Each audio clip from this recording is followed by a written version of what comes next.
Hi, good afternoon, everyone. Thanks for tuning in to my booth. My name is Sharene.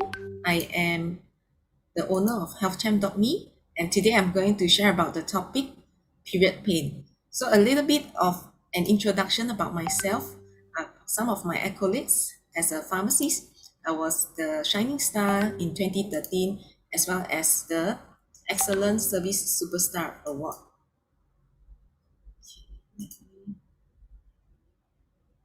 Yep. And then I was also the Pharmacy Healthcare Ambassador Award recipient in 2014, as well as the Pharmacist of the Year in 2016. So, some disclaimer before we enter this session is that the session is for strictly for educational purpose only. It is not meant for as a medical consultation or treat to cure or prevent any disease. So kindly speak to your health professional if you have any medical condition. So without further ado, I'll enter the topic for today. So it's about women's health, and it affects as many as 70% of women around here. So it's period pain. It's a dreadful feeling that we get almost every month. And you can see from this post, it's actually a social media post by one of the influencer, Susanna Weiss. She said that sometimes because many of us suffer from period pain and it happens every month, sometimes we feel that it is very common. Hence, it is not a problem. So I am here to share that common situations doesn't mean that it is normal. So, dear friends, if you know any women out there or even yourself is suffering from severe period pain, which I'll be sharing about shortly, please refer them to see a doctor. So many of us women here, we are multitasker, just like this lady. We are like a human octopus. We hope we have eight hands per day, and then we have 48 to 74 hours per day. But then the truth is everyone only have 24 hours, and sometimes this period pain occur only once per month, and we thought, okay, I'll just tahan, I'll just hold on for a few days and it will go away. So a lot of women end up ignoring their period pain. Actually, period pain could be a sign that our body is trying to communicate with us. Something is wrong. We need to pay attention to our signal that the body is telling us. So let's understand our menses cycle. What happened to our body before we go into why some people have period pain and why we should look into it. So this is our menstrual cycle. We start from day zero, is like it's counted as the day we have our period. So the first day we have our period is day one, and then normally it takes about 4 to 7 days for the period to stop. So this is when we call it menstruation. So our hormones here, they are pretty low range, and then as we progress to near the 10th, after the 8 to 10 day, you can see our estrogen levels go high. So this is when our body is preparing for ovulation. So this is when some female, they will experience premenstrual syndrome, for example bloating or water retention. And finally, at the mid-cycle, which is between the 12 to 14 days, that's when ovulation occurs. During this time, you can see your LH, the hormone called LH, it surges suddenly, and then that is when the egg or the ovule is released from your ovaries.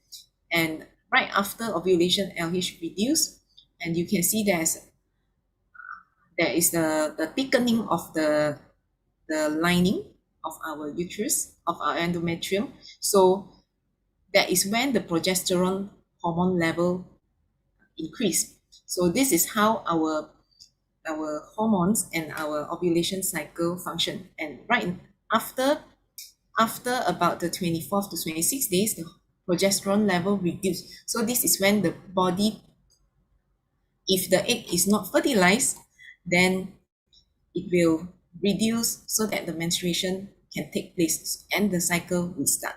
So it may look very complicated, but this is actually what's happening in our body every cycle. Some people have slightly longer cycles.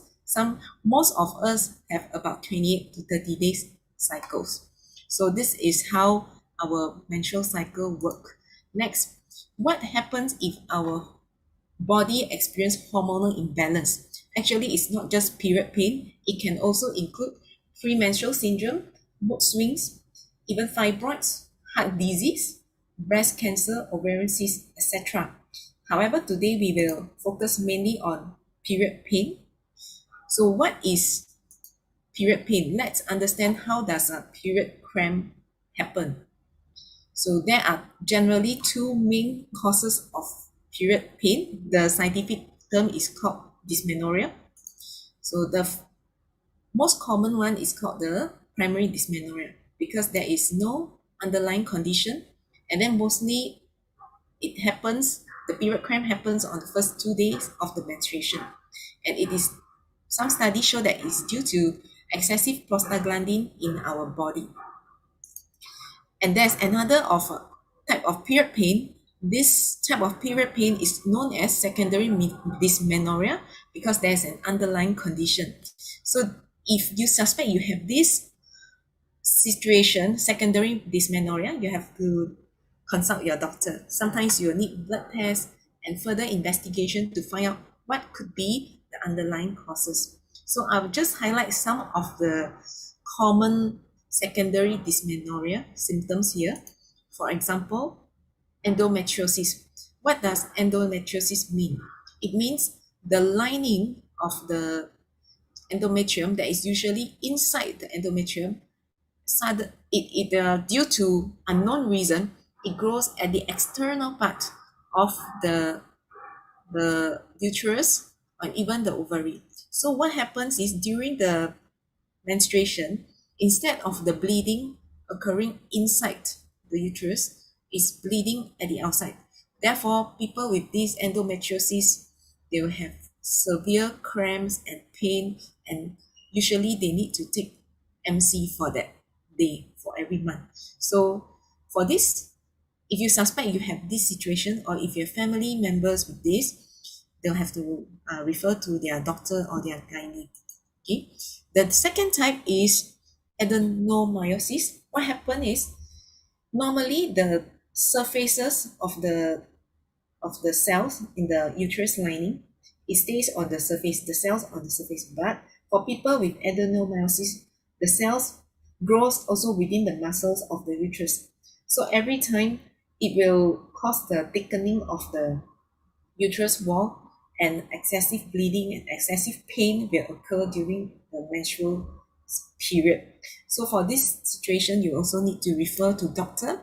And the third type, some of you might heard that your friends have fibroids.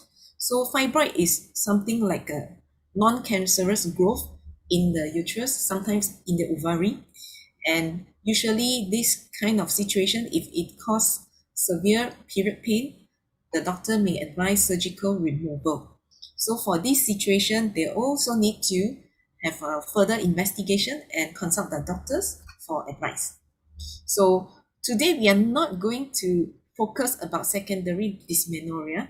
Yeah, for this, you will definitely need to refer to your doctor.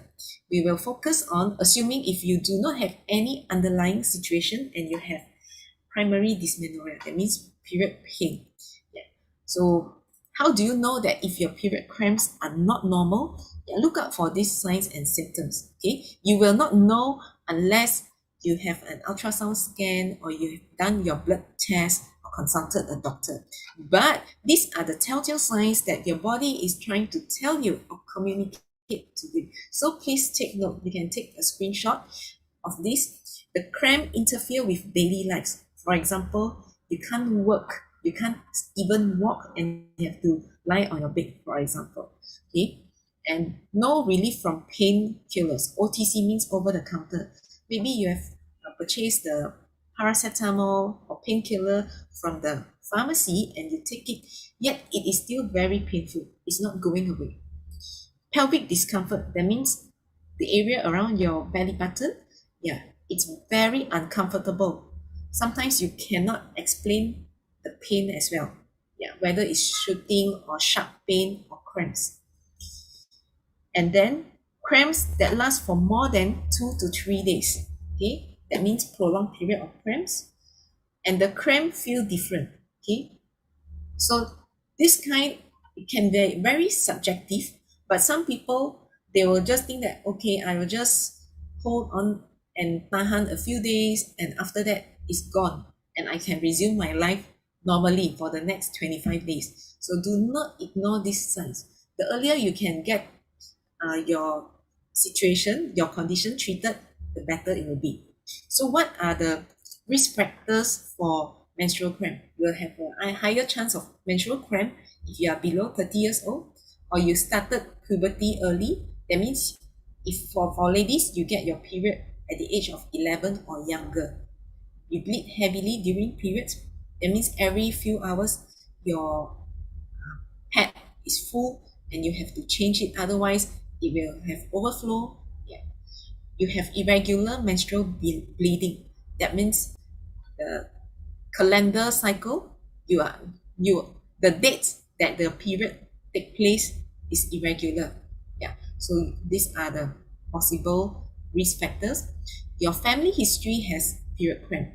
That means people like your sister, your mom, your aunt, your grandma, people who are in your family who also have these symptoms, yeah, you may have this period cramp as well, or people who smoke because of the nicotine and a lot of toxins from the cigarette chemicals. So it causes your body additional stress and it will have menstrual cramp.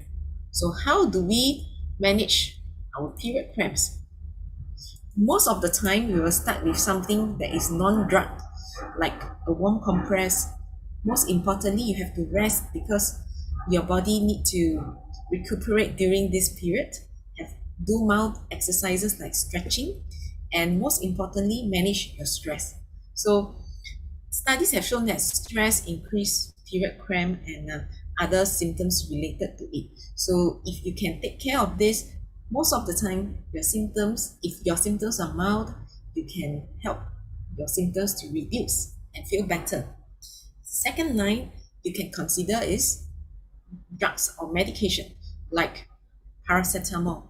You can go to your local pharmacy and ask the pharmacist on the recommendation for your condition. So if the pain is mild to moderate, we will use paracetamol.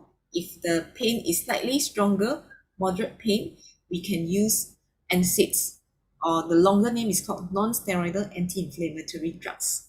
Some of the common drugs you can find in the pharmacy is ibuprofen, naproxen, or mefenamic acid. Of course, there are some situations where we will not recommend NSAIDs.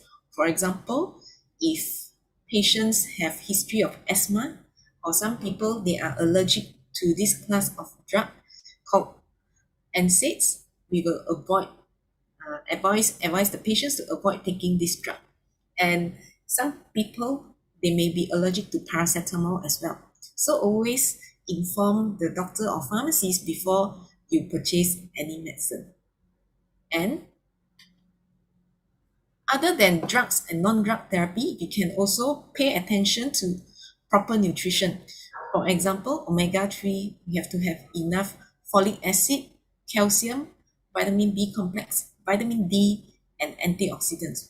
Why we need all this? Because when we have proper nutrition, our body functions, we will have a lesser tendency to have hormonal imbalance, and hence it helps us to feel better during our menstrual cycle. So let's look at the some of the vitamins that are highlighted here. What are the functions? So for vitamin B, it's essential to help us to form our red blood cells. Other than that, it has other function as well. So kill many birds with one stone. For example, metabolism of fat and carbohydrate, and your protein for energy level. Yeah, because usually you feel very tired, so vitamin B can give you energy as well. It's also important for cardiovascular health, which means our heart health. and it's also good for strong hair and nails. So that's extra bonus for ladies, isn't it? We want to look good as well, right?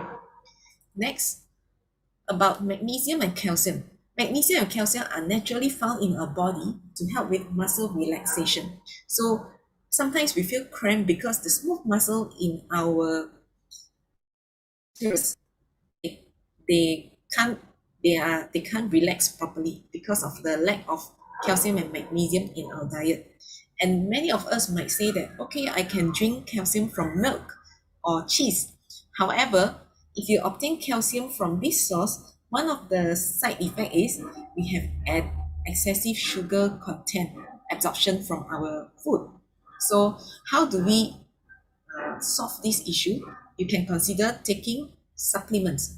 So for calcium supplements, most of the common side effect is constipation. So if you can find a formula which combines calcium and magnesium, it will reduce the potential for constipation. Why? Because magnesium helps to prevent constipation. So one will harden the stool, one will most likely cause loose stool. Therefore, when we combine both, it will be better. And the third component mentioned here is vitamin D. Vitamin D is important. Usually we can get it from sunlight. It's also known as the sunshine vitamin. So when you expose your skin under the sun for about 10 minutes per day, preferably early sunlight, for example, before 10 a.m. and in the evening after 6 p.m., your skin can naturally produce the vitamin D that you need. So vitamin D is important to help the calcium absorption in the body. And calcium and magnesium, they work as a complement in our body as well. So if when we are stressed, our kidneys naturally release the calcium and magnesium minerals from our body. So it is something that we cannot control. However, what we can control is we ensure that we have sufficient intake of calcium and magnesium from our diet. If it is impossible to get from our diet, we can consider to get it from nutritional supplements. So this is something that every woman should take note of, especially if people who have given birth or who are breastfeeding. Yeah, calcium, magnesium, and vitamin D play a very, very important role in your general health. It's not just for period pain. Okay, so many studies show that people who are lack of calcium, they have a higher tendency for period cramps. So just correct this nutritional deficiency, and you can feel that your symptoms improve every month. Next up is antioxidants. So why are antioxidants important in supporting our management in period cramps? Is because antioxidants help our body to fight stress. Why? When we are stressed, our body will experience a lot of free radicals, and free radicals cause oxidation in our body. And then it causes, to put it in a very simple layman term, it causes our immune system to be imbalanced. And the immune system and our hormones, they're all very integrated. Our body function as one. So when we are stressed, the antioxidant can act as an antidote for the stress or the free radicals that our body has produced. So any of these ingredients like beta carotene can be found in carrots, vitamin C from fruits like oranges, bilberry, vitamin E can be found from avocado, olive food extract, pine bark extract. Okay, for this ingredient called pycnogenol, there are many studies that shows that it can help to reduce pain. So pain and inflammation in the body. So if you can find the supplement containing pycnogenol, it will generally help your menstrual cramp as well. So pycnogenol is an exception over here, or pine bark extract, because we do not consume tree bark in our diet. So for this one, you can consider getting it from supplement source. Bilberries, grapeseed extract, same thing. Um, we don't suggest or recommend you to chew your seed when you take your grapes, although you may try. However, you may end up having very tired jaws. Yeah, so for grapeseed extract, it is extracted using a very highly specific and advanced technology to ensure that the antioxidants are intact, and we remove all the non-related or the seed shells, for example, the ingredients out. And then we also have grape skin extract as well as citrus flavonoids. So antioxidants not just help our period cramps, because generally it helps every cells in our body. So it supports you to have healthy immune system, cardiovascular health, skin health, vision health, blood circulation, and the normal cell health. So this is another bonus for ladies. If you take good care of, if you have sufficient antioxidants, not only you will have lesser pain during your menstrual cycle, even your skin or your general health will be well taken care of as well. Other than antioxidants, the next important ingredient is the trace mineral. So trace minerals, we require this in a very low levels in our body. However, if even though the levels are relatively lower compared to other minerals or nutrients, it is very important if we do not get sufficient of this mineral in our body. So you can easily get this from any multivitamins in the market. So for example, iron, I would recommend if you can look for some active iron, which is a soluble form of iron. When you consume it, the absorption is faster. Because the most common challenges for iron supplement is hardened stool, nausea, or constipation. So if you can get something, the iron in the form of the fast absorption, you will have lesser discomfort when you consume it. Next one is zinc. Zinc you can get from oyster, or you can easily find it from supplements, because we know that if we consume too much oyster or seafood, we may end up having high cholesterol.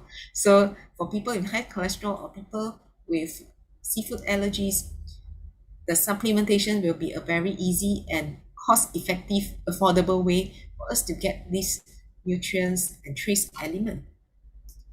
Okay, next up, we mentioned about some de-stress method. I would highly recommend ladies to try out these two poses. These two are also my favorite poses as well. It's very easy to carry out at home. You will just need a yoga mat to protect your knees. So this first position is called the adapted child pose. So dear friends, you can do this right after my session when you have a quick bio break. So lay the mat on the floor and put your knees, bend your body, and rest your arms and stretch. Yeah. So it helps, not only helps to stretch your back muscle, it also helps to ease the abdominal muscle as well. Then secondly, the second pose is also very easy and simple to carry out. It's known as the child pose, the cat cow. So this is known as the cow pose or cat pose. Yeah, you put your hands and your knees on the floor, and then you stretch your back. Okay. During this time, you do a deep inhalation, and then you bend your back to this pose, and you can form, during this time you can do a exhalation. Okay, you repeat this pose a few times. Do it very slowly, do not do it too fast, and then you can feel that your muscles are relaxed. Generally your whole body is rejuvenated. So these are my two favorite poses. Next up, just now I shared about nutrition, and the most common question I ask from patients or customers are, what are the type of supplements that we can buy from the market?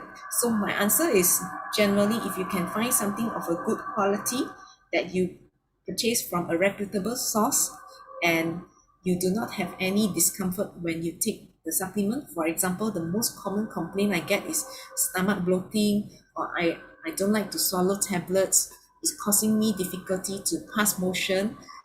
This is my personal recommendation that you can take note of as a reference. Yeah, personally, many of my patients have benefited from this range of supplements called the isotonics. So allow me to spend a short time in the explanation of the isotonics compared to the normal pill. So normally, if you consume a supplement that is capable in an isotonic form, your stomach do not have to digest it because it's readily absorbable. So after just 1 minute, the nutrients, the solution of the supplement can just enter the small intestine. Why is it so? Because it's the same pressure as our body fluid and it's easy to absorb. And there's no filler and binders found in the supplement, found in the nutrient. So you can have up to 95% absorption in 5 minutes.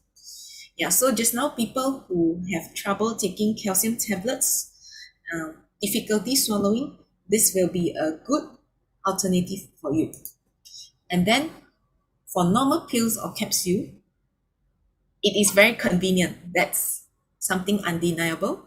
However, if you are someone who normally have indigestion issue, it may be of a less preferred choice for you, because what happens when you consume a calcium tablet or a capsule, the pill enter the stomach, and then after that the stomach need to secrete the gastric acid, the stomach acid or stomach juice, to try to digest the capsule or the tablet and break it down. So normally this process need about 40 minutes. And during this time, it is also an additional workload or burden for your stomach to try to break it down. So therefore, it takes some time for the pill to dissolve and break down into our stomach acid. And the stomach will need to churn and digest it before it can enter our small intestine. So what happens is sometimes there's a damaged or diluted nutrient in if you swallow pills in this manner, and only 10 to 30% of the absorption take place in 40 minutes to 4 hours. Yeah. So sometimes some people, they may feel very heaty or thirsty. They need to keep drinking water because the stomach is trying very hard to digest the pill. So sometimes we see in x-ray reports, sometimes we see some bullets in our patient's intestine. So this is because the supplement tablets were not absorbed when they take it the day before. So if this is a problem that troubles some of you out there, you can consider this range called the isotonics. So let me share further on the some knowledge about the absorption rates. So as you can see, the body absorption rate for different types of supplements or medication, for the tablets, normally is up to 10%, or capsule is slightly higher at 20%. Plasters, because it's on the skin 24 hours, sometimes it can go as high as 45%. So do not underestimate if you have any medication in a plaster form. Actually, it can be absorbed. And sublingual, that means under the tongue, can be up to 50%. Injection, 75%. And if it's in an isotonic solution, it can go as high as 95%. So this is, of course, in a very general term. If you need further information, consult your pharmacist. So, and isotonics can be obtained online. It's gluten-free, non-detectable GMOs, vegan or vegetarian, aspartame-free. Okay, let me explain a little bit on aspartame. Aspartame is also found in many food and also supplements, and it is an artificial sweetener. So for people who take aspartame on the long run, there's one common side effect that some of my clients have feedback to me, that is nerve numbness. Yeah. So if you suspect that the aspartame found in your food and the supplements is causing you nerve numbness, my suggestion is to avoid it. Normally, if you stop the consumption for a certain period of time, the numbness will go away, and you can switch it to something that is non-aspartame. For example, we can consider fructose, which is the fruit for sugar. At least it's something natural that your body know how to break it down and digest it. Or stevia is another type of natural sweetener that do not have the side effect of numbness or nerve toxicity.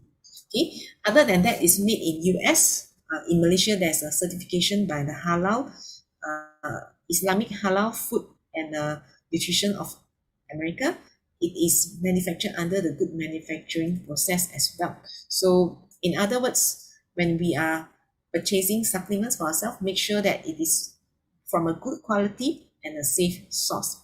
So that's all for my presentation today. I hope I have shared some useful information for you, and we can have more time for Q&A session. Thank you.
Thank you for watching the live session with Sharene just now, and I hope you really get all you can.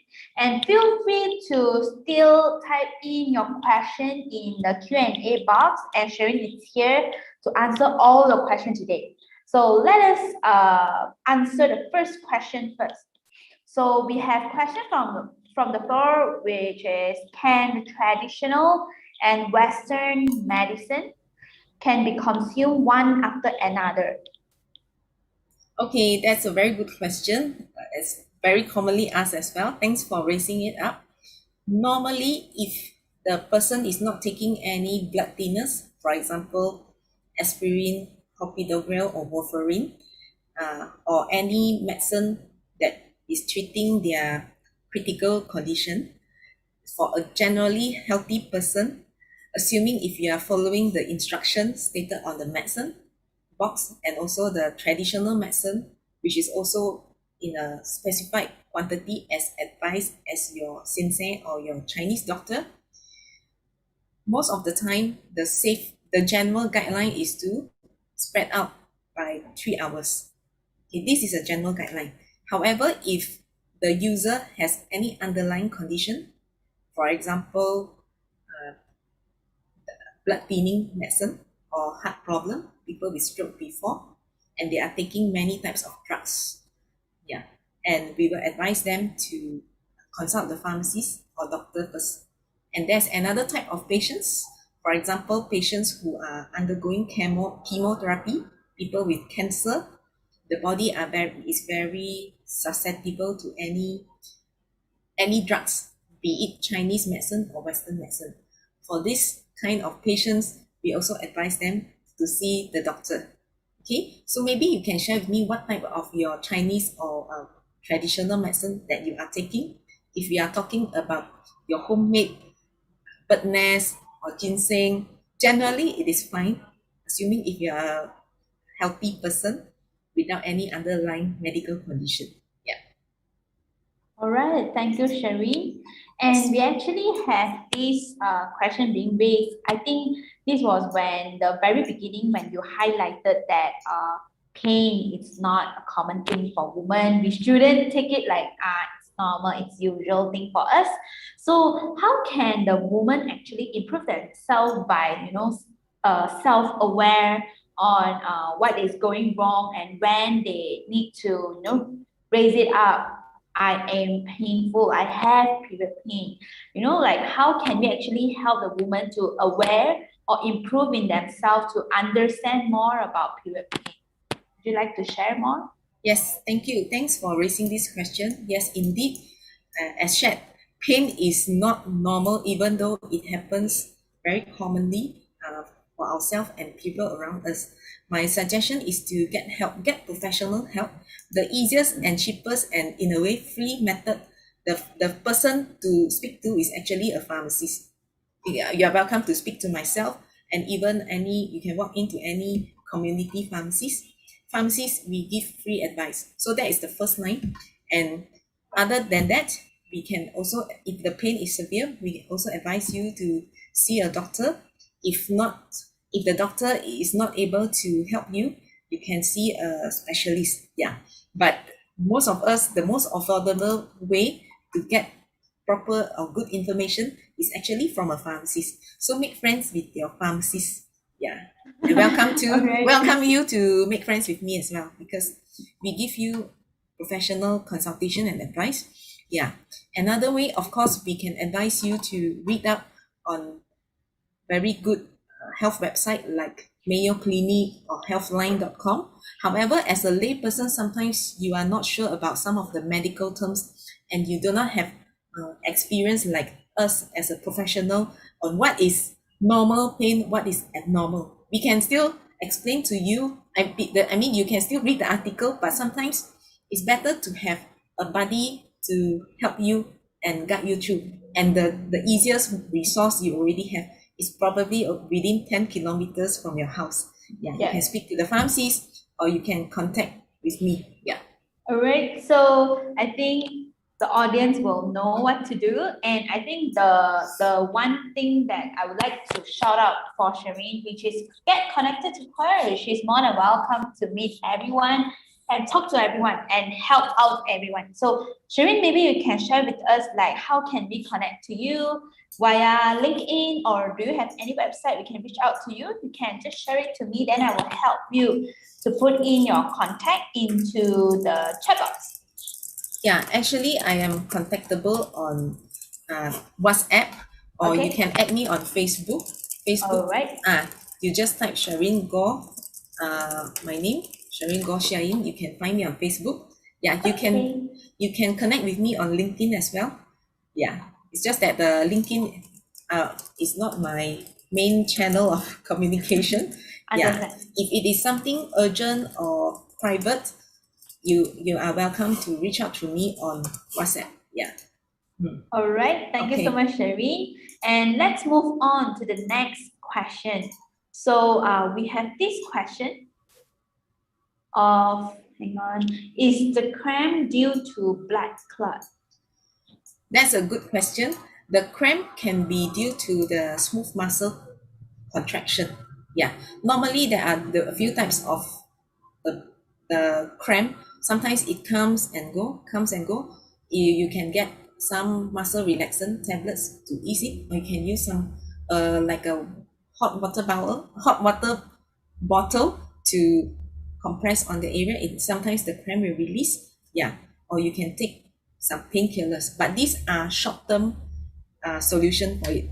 We only advise you if you try all those home remedy and it doesn't work.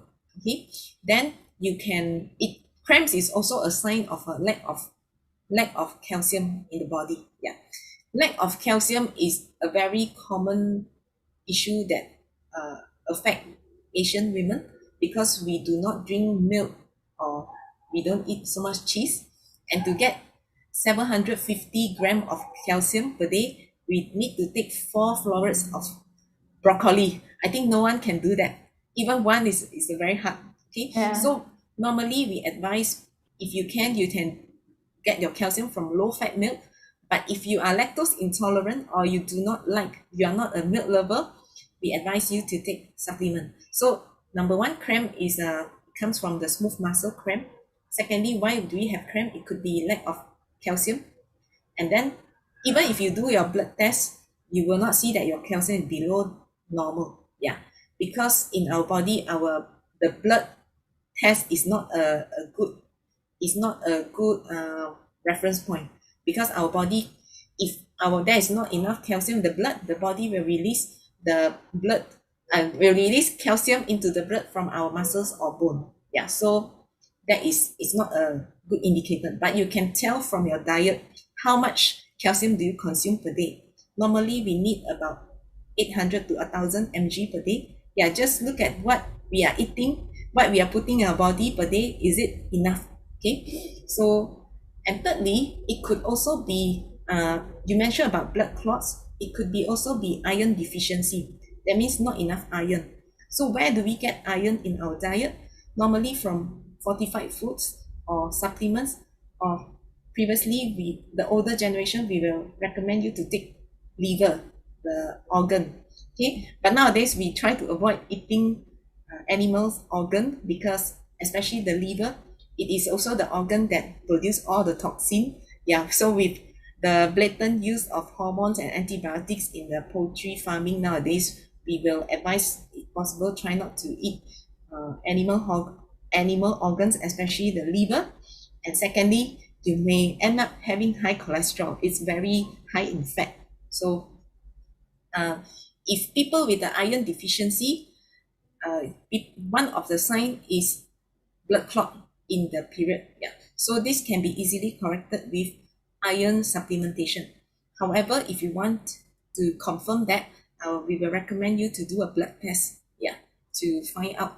And because if the family has a history of thalassemia, in Mandarin it's called 地中海贫血症. Okay, it's actually quite common. We will also advise to take iron supplement very cautiously, because too much iron in this group of patients, they may have side effects or other life-threatening complications. So always speak to a pharmacist or a doctor, and then we will advise you what is the next step. Yeah, All I hope I right. answered your question. Yeah. Yeah. And thank you so much, Shereen, for explaining in details to all of us. I think all of us just trying to note down every details Yeah. and information that you mentioned to us. All right. And I actually realized we have male audience in the room as well. So I'd like to ask this question on behalf of the male. So like sometimes when women have period pain and or cramp, we will be very tiring. Somewhat we still have to do a lot of housework or our work. So, like, how can the male actually help out, during the female experiencing all the pain, or they will just accompany aside and so on? Okay, that's a good question. Thank you all the men out there for trying to do your part to help the girls feel better. So what you can do for your friend or your partner or your sister or even your mom is you can help them definitely, because during this period we feel it's not just period cramp. Sometimes our muscles are sore and tired. Our mood is generally, some people may have the premenstrual mood swings. Yeah, because of the hormonal changes. So just be more tolerant with that. Yeah, more forgiving during this period. And however, if you notice that your partner or your daughter or your sister, they are not acting in a normal manner, do be supportive and bring them to seek medical advice or professional advice. Yeah. Yeah, and I think Shereen just now also highlighted they can take supplements, right? So I Yes. think as a male, you can just check out their lifestyle and just get some supplements for them, and also bring them to meet up pharmacies like Shereen. They can absolutely help them, all right? So I think these we answered their concern already. If you have any more questions, always reach out to Sharene. I just shared out her contact and her Facebook account name in the chat box. You can always add or connect her in social media. Let's take the very last question. All right. Is the myth of Panadol true that it takes a long time to get out from our body? Yeah, thank you for the person who asked this question. So for paracetamol or for drugs generally, they need to go through our liver and kidney for them to be processed and break down and successfully be excreted out. So normally for paracetamol, the duration that it lasts in our body is about, it can last from about 8 hours or more. Yeah, and then after that, um, generally, if you, without any underlying medical condition, are taking paracetamol according to the recommended dose, for example, 2 tablets of the 500 mg, that means each time 1 gram, up to 4 times a day, and you space out 6 to 8 hours apart, generally it is safe. Okay, so my concern is not so much of is Panadol harmful for the body in the long term. My concern will be more on why would this person need to take Panadol in a regular basis? Yeah. So there is definitely, why is the person suffering from pain so regularly? There is an underlying condition that the body is trying to tell us. Pain is actually a signal that the body is trying to knock on you, knock, knock, knock. Please take note about my condition. Please pay attention to me, and is asking for your attention. So you need to pay attention to why you need to take Panadol or paracetamol so often compared to, is paracetamol bad for us? Or the focus is not the drug is not the focus. The focus is why you need the drug so often. That will be the main focus. So once we solve that, you will not require paracetamol so often anymore. Yeah, I hope I answered your question.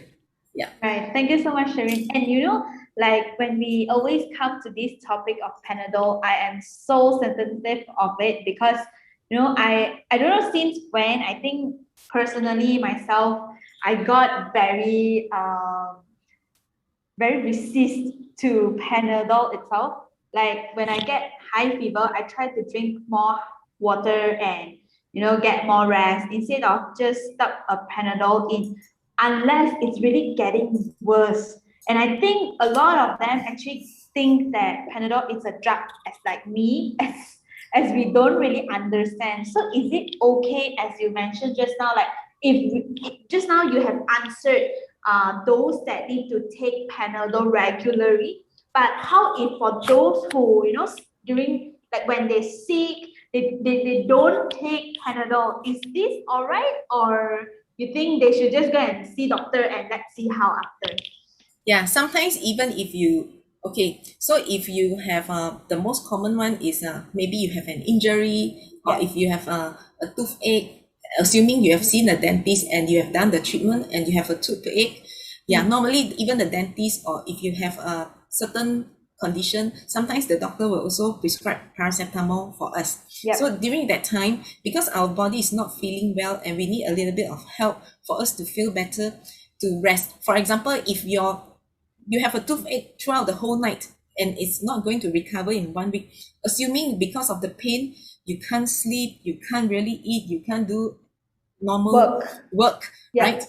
And then it's affecting your rest, for example. Then that is when I would say the benefit outweighs the risk, because for every drug there is the benefit and risk. So we will determine whether if we consume the medicine, does it help give us more benefit than if we don't consume it. So for this situation, yes, it is still recommended to take paracetamol, maybe just for the 3 to 5 days for you to tide over the headache or the injury or the toothache.